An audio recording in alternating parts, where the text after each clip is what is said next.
Hatimaye Qatar nayo imelaani mashambulizi ya Irani na imesema kwamba Irani itawajibika kwa madhara yatokanayo na mashambulizi hayo. Taarifa inasema Qatar imelaani vikali mashambulizi ya hivi karibuni yaliyofanywa na Iran dhidi ya eneo lake pamoja na nchi nyingine za Kiarabu, ikisema hatua hiyo ni ongezeko hatari la mvutano ambalo linaweza kuvuruga juhudi za kurejesha amani katika Mashariki ya Kati. Katika taarifa iliyotolewa Jumapili na Wizara ya Mambo ya Nje ya Qatar, Doha ilisema inalaani kwa nguvu zote mashambulizi yaliyofanywa na Jamhuri ya Kiislamu ya Iran dhidi ya Qatar pamoja na mataifa ya Jordan, Falme za Kiarabu, UAE, Bahrain, Oman na Kuwait.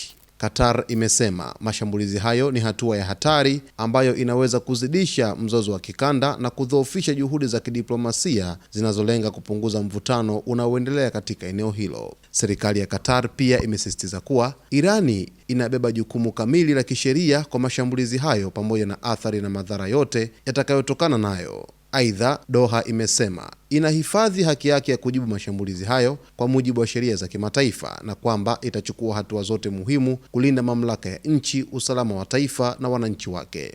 Taarifa hiyo inaongeza shinikizo la kidiplomasia dhidi ya Iran wakati mvutano kati ya Teherani, Marekani na washirika wake ukiendelea kuongezeka katika eneo la Ghuba. Hatua ya Qatar inafuatiwa mara tu baada ya Saudi Arabia kutoa taarifa kulaani mashambulizi ya Irani dhidi ya nchi za Ghuba. Imekuwa ni utaratibu wa Jamhuri ya Kiislamu ya Iran kufanya mashambulizi katika maslahi yote ya Marekani yaliyopo katika nchi za eneo la Ghuba. Sasa katika mashambulizi yaliyofanyika asubuhi ya leo, kwanza ilikuwa ni mashambulizi makubwa, lakini cha pili yamegusa karibu vituo vyote vya Marekani katika ukanda wa Mashariki ya Kati.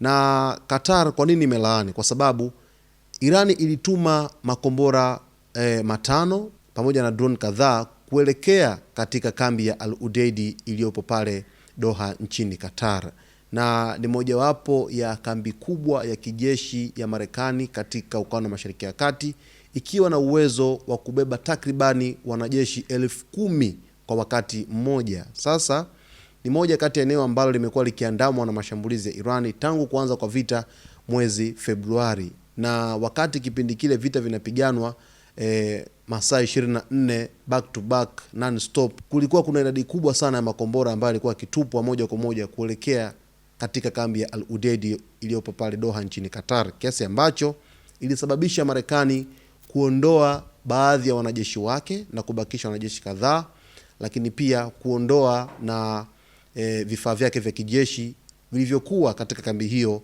ya Al Udeid pale nchini Qatar. Kuna nchi nyingine nyingi zinazidi kutoa taarifa, basi zote hizo nitakuletea hapa. Cha msingi ni kuweza kuwa karibu nasi wakati wote kwa kusubscribe channel yetu, kulike, kucomment pamoja na kushare.